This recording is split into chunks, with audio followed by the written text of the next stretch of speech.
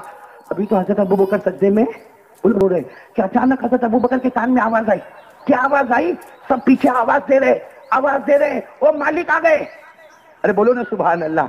حضرت مالک آ گئے, بولو نا حضرت مالک آ گئے. پیچھے آواز آ رہی ہے, ارے وہ مالک, وہ جو شہید ہو گئے تھے وہ آ گئے, ارے وہ آ گئے. ایسے مسجد کے پیچھے آواز آ رہی ہے. حضرت ابو بکر کے کان میں بھی آواز آئی, سیدھے اٹھے اور سیدھے دوڑے مسجد کے باہر گئے. اللہ کی قسم حضرت ابو بکر فرماتے ہیں میں نے دیکھا وہ بوڑھی اماں اپنے بیٹے کی انگلی پکڑ کے آ رہی ہے. وہ بوڑھی اماں اپنے بیٹے, بولو حضرت مالک کی انگلی پکڑ کے, سچ بتاؤ اگر ہم ہوتے تو بھاگ کر کہتے ہیں تو میں دعا کرتا تھا, ہے نا, یا ہم کم سے کم بار پبلک کو بولتے تھے دیکھو کیسا ہو گیا, میں دعا کرتا تھا.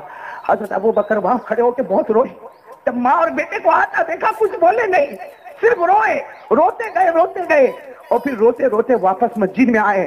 جس جگہ سجدہ کیا تھا وہیں سجدے میں گر گئے اور سجدے میں جا کر کہا اللہ میرے کو یہ تو معلوم تھا کہ تو بوڑھی عورت کو تسلی دے گا, لیکن یہ بھی معلوم تھا کہ آج ابو بکر کے سجدے پر تو ایک مردے کو واپس زندہ کر دے گا. اللہ میرے کو یہ تو معلوم تھا, میں رو رو کے بولتا تھا اللہ بوڑھی ماں کو تسلی دے دے, بوڑھی ماں کے دل میں یہ بات ڈال دے کہ بیٹا چلا گیا اللہ کو پیارا ہو گیا. وہ بوڑھی ماں روئے نہیں, لیکن اللہ تو نے تو ابو بکر کے سجدے کی یہ رعایت تھی کہ تو نے مردے کو زندہ کر دیا. ابھی تو حضرت ابو بکر یہ مانگتے تھے کہ غیر سے آواز آئی ابو بکر تو اکیلا نہیں, ابو بکر تو اکیلا نہیں, جیسا تو رویا میرے نبی کی امت کا کوئی بھی آدمی روئے گا. آج بھی وہ اللہ ہے جو ناممکن کو ممکن بنا دے گا. آج رونے والا کون ہے؟ حالات پہ حالات آ رہے ہیں. اس وقت ابو بکر روتے تھے تو مردہ زندہ ہوتا تھا, یعنی ناممکن ممکن ہوتا تھا. آج ہم کو رونا نہیں آتا تو ممکن بھی ممکن نہیں ہوتا. ہماری دکان نہیں چلتی, ہمارا کاروبار نہیں چلتا, ہماری بیوی پر ہمارا کنٹرول نہیں ہے, ہمارے بچے پر ہمارا کنٹرول نہیں ہے. کوئی اپنی بیوی کا رونا روتا ہے, کوئی اپنی ساس کا رونا روتا ہے, ارے کوئی اپنے بچوں کا رونا روتا ہے, کوئی دکان, کوئی کاروبار, کوئی کھیت. ارے وہ ابو بکر روتے تھے تو ناممکن ممکن بنتا تھا. یہ دکان, یہ بیوی, یہ بچہ, یہ سب تو دنیا کی چیزیں ہیں, یہ کیوں نہیں بدلتی ہے؟ اصل بات ہے وہ روئے تھے تو ان کے آنسو میں ایمان تھا. ہمارے آنسو میں بھی غیروں کا طریقہ چھپا ہوا ہے. معاف کرنا, ایک میرے کو ملا کہ میری ماں بہت روتی ہے. میں نے کہا تیری ماں اللہ کی ولیہ ہوگی. ہاں بیچارے ٹی وی سیریل دیکھتی تو بہت روتی ہے. میں نے کہا کیوں روتی ہے؟ کہا وہ ٹی وی سیریل میں کل تو میری ماں بہت روئی اس لیے کہ اس کا شوہر اس کو چھوڑ کے چلا گیا. میں نے کہا وہ تیرا باپ تھا, تیری ماں تھی, وہ تیری بہن تھی, وہ تو ایک جھوٹا ایکٹنگ تھا. ایکٹنگ پر ہماری ماں بہنوں نے آنسو نکالے. پوچھو ان ماں کو, پوچھو ان بیٹوں کو, پوچھو کہ ٹی وی سیریل دیکھ کے رونا آیا. کبھی مدینے کی محبت میں رونا آیا, کبھی اللہ رسول کی محبت میں رونا آیا. وہ رونا آتا نا, ایک آنسو کا قطرہ پوری دنیا کے فیصلے کو بدل سکتا ہے. آج لوگ بڑے پریشان ہیں. الیکشن آتا ہے کہ ہم لوگ پریشان ہو جاتے ہیں, حالانکہ ریزلٹ تو ہم کو معلوم ہے. الیکشن کا ریزلٹ کیا ہونے والا ہے معلوم ہے آپ کو؟ آپ کو معلوم ہے؟ میرے کو معلوم ہے, کیونکہ 1400 سال پہلے ہمارے نبی نے ریزلٹ آؤٹ کیا ہے. ہمارے نبی سے بڑھ کر سچا انہوں نے ریزلٹ آؤٹ کیا. قال رسول اللہ صلی اللہ علیہ وسلم اعمالکم امالکم. ہمارے نبی نے فرمایا جیسے عمل کرو گے ویسا حکومت کرنے والا آئے گا. کائے کو ڈھونڈتے ہو کہ کون آئے گا؟ پہلے یہ سوچ تو کیا کرتا ہے. تو نمازیں پڑھتا, تو روزہ رکھتا, تو زکات دیتا, ارے تو حج کرتا, تو اگر ماں باپ کے اوپر ظلم نہ کرتا, تو زنا نہ کرتا, آنکھوں کا غلط استعمال نہ کرتا, چوری نہ کرتا, ریاض کے دھندے نہ کرتا, انٹرسٹ کے دھندے نہ کرتا, تو حکومت کرنے والا اچھا آتا. یہ سب کرے گا تو حکومت کرنے والا خراب آئے گا. جیسے عمل کرو گے ویسا حکومت کرنے والا آئے گا. رپورٹ تو آؤٹ ہے, اپنے کو سدھارنے کی ضرورت ہے, کسی اور جگہ بھاگنے کی ضرورت نہیں. میرے دوستو, اللہ کی قسم, پہلی بات پر آ جاؤ. کتنی باتیں میں نے بولا کریں گے تو جنت میں جائیں گے.